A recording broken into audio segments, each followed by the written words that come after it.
This wild real estate story keeps getting more bizarre and disturbing. And I didn't know who she was. We told you how Josue Ortega paid the mortgage on a new home he couldn't live in for nearly 2 years. You had no idea who she was? I didn't have any idea. Police records show Gloria Kennedy showed up 12 days after he closed on the property with a police officer and a copy of a deed claiming she owns the home. I told him I just bought my house, but I didn't have my purpose with me because I was cleaning. Ortega says the police officer told him to leave his own house while Kennedy moved in. As we reported, Kennedy repeatedly got her way in court and avoided eviction. She has filed a flurry of legal motions in this case. You add in the pandemic, the shutdown of the courts, the moratorium on evictions, and it's been free living for her. A home run. Our initial report ended with Josue finally evicting Kennedy in late October after a legal battle that lasted 19 months. It's just crazy. This stuff happens in movies. It don't happen to real people. But what we didn't know at the time, there was someone else living in the home. 4 years old needed a lot of help. He was well overweight, diabetes.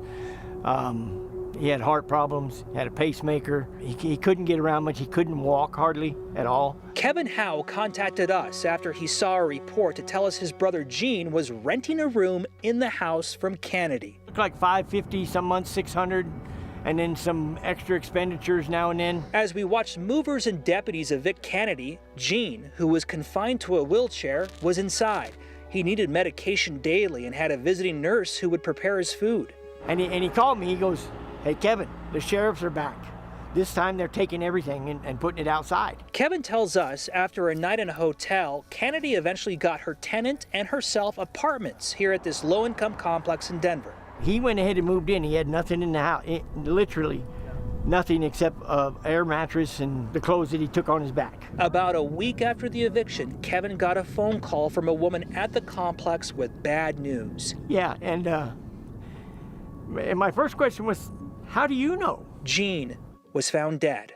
At age 65, he died alone in Unit 107, 10 days after the eviction. Kevin doesn't know if the eviction played a role in his death, but he wants answers. It's even harder because of the circumstances. I mean, you know, I can't say definitively that, yes, this caused this because I don't know.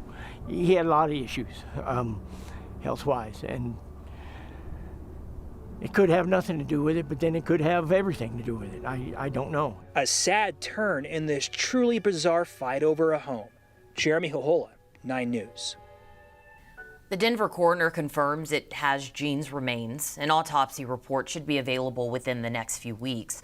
Ortega still has possession of his house and he plans to move in soon, while Gloria Kennedy continues to fight for the house in 2 different court cases.